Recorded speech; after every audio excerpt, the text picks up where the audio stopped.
अध्याय 18 उपसंहार संन्यास की सिद्धि। अर्जुन ने कहा, हे महाबाहु, मैं त्याग का उद्देश्य जानने का इच्छुक हूँ। और हे केशनिषूदन, हे ऋषिकेश, मैं त्यागमय जीवन का भी उद्देश्य जानना चाहता हूँ।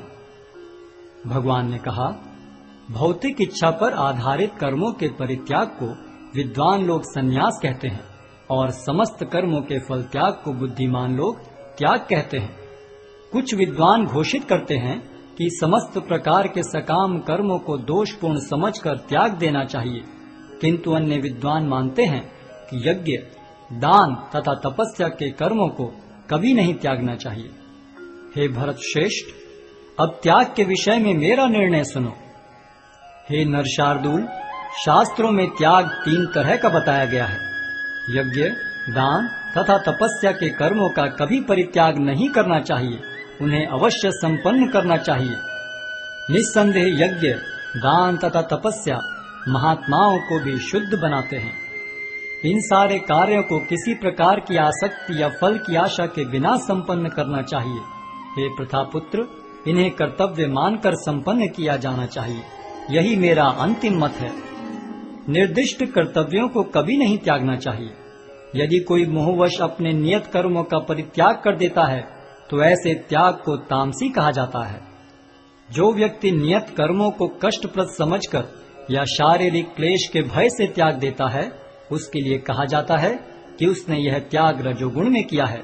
ऐसा करने से कभी त्याग का उच्च फल प्राप्त नहीं होता। हे अर्जुन, जब मनुष्य नियत कर्तव्य को करणीय मानकर करता है और समस्त भौतिक संगति तथा फल की आसक्ति को त्याग देता है तो उसका त्याग सात्विक कहलाता है।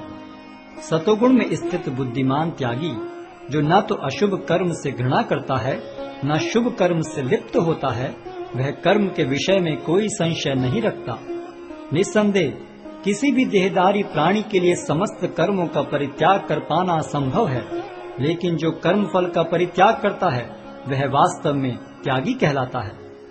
जो त्यागी नहीं है उसके लिए इच्छित, अनिच्छित तथा मिश्रित ये 3 प्रकार के कर्म फल मृत्यु के बाद मिलते हैं, लेकिन जो सन्यासी है उन्हें ऐसे फल का सुख दुख नहीं भोगना पड़ता। हे महाबाहु अर्जुन, वेदांत के अनुसार समस्त कर्म की पूर्ति के लिए 5 कारण हैं। अब तुम इन्हें मुझसे सुनो।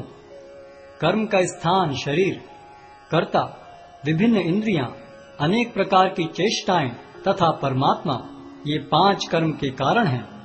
मनुष्य अपने शरीर, मन या वाणी से जो भी उचित या अनुचित कर्म करता है वह इन 5 कारणों के फलस्वरूप होता है। अतएव जो इन 5 कारणों को न मानकर अपने आप को ही एकमात्र कर्ता मानता है वह निश्चय ही बहुत बुद्धिमान नहीं होता और वस्तुओं को सही रूप में नहीं देख सकता। जो मिथ्या अहंकार से प्रेरित नहीं है, जिसकी बुद्धि बंधी नहीं है, वह इस संसार में मनुष्यों को मारता हुआ भी नहीं मारता, न ही वह अपने कर्मों से बंधा होता है। ज्ञान, ज्ञेय तथा ज्ञाता, ये तीनों कर्म को प्रेरणा देने वाले कारण हैं। इंद्रियां, कर्म तथा कर्ता, ये 3 कर्म के संघटक हैं। प्रकृति के 3 गुणों के अनुसार ही ज्ञान, कर्म तथा कर्ता के 3 भेद हैं। अब तुम मुझसे इन्हें सुनो। जिस ज्ञान से अनंत रूपों में विभक्त सारे जीवों में एक ही अविभक्त आध्यात्मिक प्रकृति देखी जाती है, उसे ही तुम सात्विक जानो। जिस ज्ञान से कोई मनुष्य विभिन्न शरीरों में भिन्न भिन्न प्रकार का जीव देखता है, उसे तुम राजसी जानो। और वह ज्ञान जिससे मनुष्य किसी एक प्रकार के कार्य को, जो अति तुच्छ है, सब कुछ मानकर सत्य को जाने बिना उसमें लिप्त रहता है, तामसी कहा जाता है। जो कर्म नियमित है और जो आसक्ति, राग या द्वेष से रहित कर्मफल की चाह के बिना किया जाता है वह सात्विक कहलाता है। लेकिन जो कार्य अपनी इच्छा पूर्ति के निमित्त प्रयास पूर्वक एवं मिथ्य अहंकार के भाव से किया जाता है वह रजोगुणी कहा जाता है। जो कर्म मोहवश शास्त्रीय आदेशों की अवहेलना करके तथा भावी बंधन की परवाह किए बिना या हिंसा अथवा अन्यों को दुख पहुंचाने के लिए किया जाता है वह तामसी कहलाता है। जो व्यक्ति भौतिक गुणों के संसर्ग के बिना अहंकार रहित संकल्प तथा उत्साह पूर्वक अपना कर्म करता है और सफलता अथवा सफलता में अविचलित रहता है, वह सात्विक कर्ता कहलाता है। जो कर्ता कर्म तथा कर्म फल के प्रति आसक्त होकर फलों का भोग करना चाहता है तथा जो लोभी, सदैव ईर्ष्यालु, अपवित्र और सुख दुख से विचलित होने वाला है, वह राजसी कहा जाता है। जो कर्ता सदा शास्त्रों के आदेशों के विरुद्ध कार्य करता रहता है, जो भौतिकवादी, हठी, कपटी तथा अन्यों का अपमान करने में पटु है तथा जो आलसी, सदैव खिन्न तथा काम करने में दीर्घ सूत्री है, वह तमोगुणी कहलाता है। हे धनंजय, अब मैं प्रकृति के 3 गुणों के अनुसार तुम्हें विभिन्न प्रकार की बुद्धि तथा धृति के विषय में विस्तार से बताऊंगा, तुम इसे सुनो। हे प्रथापुत्र, वह बुद्धि सतोगुणी है जिसके द्वारा मनुष्य यह जानता है कि क्या करणीय है और क्या नहीं है, किससे डरना चाहिए और किससे नहीं, क्या बांधने वाला है और क्या मुक्ति देने वाला है। हे प्रथापुत्र, जो बुद्धि धर्म तथा अधर्म, करणीय तथा अकरणीय कर्म में भेद नहीं कर पाती, वह राजसी है। जो बुद्धि मोह तथा अहंकार के वशीभूत होकर अधर्म को धर्म और धर्म को अधर्म मानती है और सदैव विपरीत दिशा में प्रयत्न करती है, हे पार्थ, वह तामसी है। हे प्रथापुत्र, जो अटूट है, जिसे योगाभ्यास द्वारा अचल रहकर धारण किया जाता है और जो इस प्रकार मन, प्राण तथा इंद्रियों के कार्यकलापों को वश में रखती है, वह धृति सात्विक है। लेकिन हे अर्जुन, जिस धृति से मनुष्य धर्म, अर्थ तथा काम के फलों में लिप्त बना रहता है, वह राजसी है। हे पार्थ, जो धृति स्वप्न, भय, शोक, विषाद तथा मोह के परे नहीं जाती, ऐसी दुर्बुद्धिपूर्ण धृति तामसी है। हे भरत श्रेष्ठ, अब मुझसे 3 प्रकार के सुखों के विषय में सुनो, जिनके द्वारा बद्ध जीव भोग करता है और जिसके द्वारा कभी कभी दुखों का अंत हो जाता है। जो प्रारंभ में विष जैसा लगता है, लेकिन अंत में अमृत के समान है, और जो मनुष्य में आत्म साक्षात्कार जगाता है, वह सात्विक सुख कहलाता है। जो सुख इंद्रियों द्वारा उनके विषयों के संसर्ग से प्राप्त होता है और जो प्रारंभ में अमृत तुल्य तथा अंत में विष तुल्य लगता है, वह रजोगुणी कहलाता है। तथा जो सुख आत्म साक्षात्कार के प्रति अंधा है, जो प्रारंभ से लेकर अंत तक मोहकारक है और जो निद्रा, आलस्य तथा मोह से उत्पन्न होता है, वह तामसी कहलाता है। इस लोक में, स्वर्ग लोकों में या देवताओं के मध्य में कोई भी ऐसा व्यक्ति विद्यमान नहीं है जो प्रकृति के 3 गुणों से मुक्त हो। हे परंतप, ब्राह्मणों, क्षत्रियों, वैश्यों तथा शूद्रों में प्रकृति के गुणों के अनुसार उनके स्वभाव द्वारा उत्पन्न गुणों के द्वारा भेद किया जाता है। शांति प्रियता, आत्मसंयम, तपस्या, पवित्रता, सहिष्णुता, सत्यनिष्ठा, ज्ञान, विज्ञान तथा धार्मिकता, ये सारे स्वाभाविक गुण हैं जिनके द्वारा ब्राह्मण कर्म करते हैं। वीरता, शक्ति, संकल्प, दक्षता, युद्ध में धैर्य, उदारता तथा नेतृत्व, ये क्षत्रियों के स्वाभाविक गुण हैं। कृषि करना, गोरक्षा तथा व्यापार वैश्यों के स्वाभाविक कर्म हैं और शूद्रों का कर्म श्रम तथा अन्यों की सेवा करना है। अपने अपने कर्म के गुणों का पालन करते हुए प्रत्येक व्यक्ति सिद्ध हो सकता है। अब तुम मुझसे सुनो कि यह किस प्रकार किया जा सकता है। जो सभी प्राणियों का उद्गम है और सर्वव्यापी है, उस भगवान की उपासना करके मनुष्य अपना कर्म करते हुए पूर्णता प्राप्त कर सकता है। अपने वृत्तिपरक कार्य को करना, चाहे वह कितना ही त्रुटिपूर्ण ढंग से क्यों न किया जाए, अन्य किसी के कार्य को स्वीकार करने और अच्छी प्रकार करने की अपेक्षा अधिक श्रेष्ठ है। अपने स्वभाव के अनुसार निर्दिष्ट कर्म कभी भी पाप से प्रभावित नहीं होते। प्रत्येक उद्योग किसी न किसी दोष से आवृत होता है, जिस प्रकार अग्नि धुएं से आवृत रहती है। अतएव हे कुंती पुत्र, मनुष्य को चाहिए कि स्वभाव से उत्पन्न कर्म को, भले ही वह दोषपूर्ण क्यों न हो, कभी त्यागे नहीं। जो आत्म संयमी तथा अनासक्त है एवं जो समस्त भौतिक भोगों की परवाह नहीं करता, वह संन्यास के अभ्यास द्वारा कर्म फल से मुक्ति की सर्वोच्च सिद्ध अवस्था प्राप्त कर सकता है। हे कुंती पुत्र, जिस तरह इस सिद्धि को प्राप्त हुआ व्यक्ति परम सिद्धावस्था अर्थात ब्रह्म को सर्वोच्च ज्ञान की अवस्था है प्राप्त करता है, उसका मैं संक्षेप में तुमसे वर्णन करूंगा, उसे तुम जानो।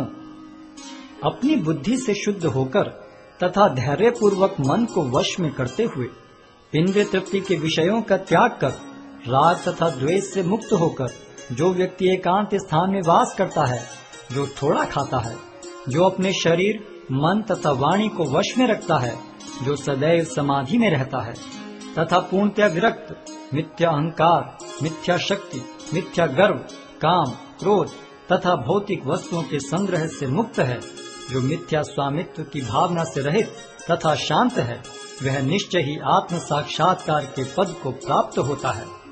इस प्रकार जो दिव्य पद पर स्थित है, वह तुरंत पर ब्रह्म का अनुभव करता है और पूर्णतया प्रसन्न हो जाता है। वह न तो कभी शोक करता है, न किसी वस्तु की कामना करता है। वह प्रत्येक जीव पर संभाव रखता है। उस अवस्था में वह मेरी शुद्ध भक्ति को प्राप्त करता है।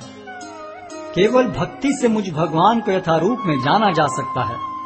जब मनुष्य ऐसी भक्ति से मेरे पूर्ण भावनामृत में होता है, तो वह वैकुंठ जगत में प्रवेश कर सकता है। मेरा शुद्ध भक्त मेरे संरक्षण में समस्त प्रकार के कार्यों में संलग्न रहकर भी मेरी कृपा से नित्य तथा विनाशी धाम को प्राप्त होता है। सारे कार्यों के लिए मुझ पर निर्भर रहो और मेरे संरक्षण में सदा कर्म करो। ऐसी भक्ति में मेरे प्रति पूर्णतया सचेत रहो। यदि तुम मुझसे भावना भावित होगे, तो मेरी कृपा से तुम बद्ध जीवन के सारे अवरोधों को लांघ जाओगे। लेकिन यदि तुम मिथ्या अहंकारवश ऐसी चेतना में कर्म नहीं करोगे और मेरी बात नहीं सुनोगे, तो तुम विनष्ट हो जाओगे। यदि तुम मेरे निर्देशानुसार कर्म नहीं करते और युद्ध में प्रवृत्त नहीं होते हो, तो तुम कुमार्ग पर जाओगे। तुम्हें अपने स्वभाववश युद्ध में लगना होगा। इस समय तुम मोहवश मेरे निर्देशानुसार कर्म करने से मना कर रहे हो, लेकिन हे कुंती पुत्र, तुम अपने ही स्वभाव से उत्पन्न कर्म द्वारा बाध्य होकर वही सब करोगे। हे अर्जुन, परमेश्वर प्रत्येक जीव के हृदय में स्थित है और भौतिक शक्ति से निर्मित यंत्र में सवार की भांति बैठे समस्त जीवों को अपनी माया से घुमा रहे हैं। हे भारत, सब प्रकार से उसी की शरण में जाओ। उसकी कृपा से तुम परम शांति को तथा परम नित्य धाम को प्राप्त करोगे। इस प्रकार मैंने तुम्हें गुह्यतर ज्ञान बतला दिया। इस पर पूरी तरह से मनन करो और तब जो चाहो सो करो। क्योंकि तुम मेरे अत्यंत प्रिय मित्र हो, अतः मैं तुम्हें अपना परम आदेश, जो सर्वाधिक गुह्य ज्ञान है, बता रहा हूँ। इसे अपने हित के लिए सुनो। सदैव मेरा चिंतन करो, मेरे भक्त बनो, मेरी पूजा करो और मुझे नमस्कार करो। इस प्रकार तुम निश्चित रूप से मेरे पास आओगे। मैं तुम्हें वचन देता हूँ, क्योंकि तुम मेरे परम प्रिय मित्र हो। समस्त प्रकार के धर्मों का परित्याग करो और मेरी शरण में आओ। मैं समस्त पापों से तुम्हारा उद्धार कर दूंगा। डरो मत। यह गुह्य ज्ञान उनको कभी भी न बताया जाए जो न तो संयमी है, न एकनिष्ठ, न भक्ति में रत है, न ही उसे जो मुझसे द्वेष करता है। जो व्यक्ति भक्तों को यह परम रहस्य बताता है, वह शुद्ध भक्ति को प्राप्त करेगा और अंत में वह मेरे पास वापस आएगा। इस संसार में उसकी अपेक्षा कोई अन्य सेवक न तो मुझे अधिक प्रिय है और न कभी होगा। और मैं घोषित करता हूँ कि जो हमारे इस पवित्र संवाद का अध्ययन करता है, वह अपनी बुद्धि से मेरी पूजा करता है, और जो श्रद्धा समेत तथा द्वेष रहित होकर इसे सुनता है, वह सारे पापों से मुक्त हो जाता है और उन शुभ लोकों को प्राप्त होता है जहाँ पुण्य आत्माएं निवास करती हैं। हे प्रथापुत्र, हे धनंजय, क्या तुमने इसे एकाग्र चित्त होकर सुना? और क्या अब तुम्हारा ज्ञान तथा मोह दूर हो गया है? अर्जुन ने कहा, हे कृष्ण, हे अच्युत, अब मेरा मोह दूर हो गया। आपके अनुग्रह से मुझे मेरी स्मरण शक्ति वापस मिल गई। अब मैं संशय रहित तथा दृढ़ हूँ और आपके आदेश अनुसार कर्म करने के लिए उद्यत हूँ। संजय ने कहा, इस प्रकार मैंने कृष्ण तथा अर्जुन इन दोनों महापुरुषों की वार्ता सुनी और यह संदेश इतना अद्भुत है कि मेरे शरीर में रोमांच हो रहा है। व्यास की कृपा से मैंने ये परम गुह्य बातें साक्षात योगेश्वर कृष्ण के मुख से अर्जुन के प्रति कही जाती हुई सुनी। हे राजन, जब मैं कृष्ण तथा अर्जुन के मध्य हुई इस आश्चर्यजनक तथा पवित्र वार्ता का बारंबार स्मरण करता हूँ, तो प्रतिक्षण आह्लाद से गदगद हो उठता हूँ। हे राजन, भगवान कृष्ण के अद्भुत रूप का स्मरण करते ही मैं अधिकाधिक आश्चर्यचकित होता हूँ और पुनः पुनः हर्षित होता हूँ। जहाँ योगेश्वर कृष्ण है और जहाँ परम धनुर्धर अर्जुन है, वहीं ऐश्वर्य, विजय, अलौकिक शक्ति तथा नीति भी निश्चित रूप से रहती है, ऐसा मेरा मत है। हरे कृष्ण कृष्ण कृष्ण हरे हरे, हरे राम राम राम हरे हरे। हरे कृष्ण कृष्ण कृष्ण हरे हरे, हरे राम राम राम हरे हरे।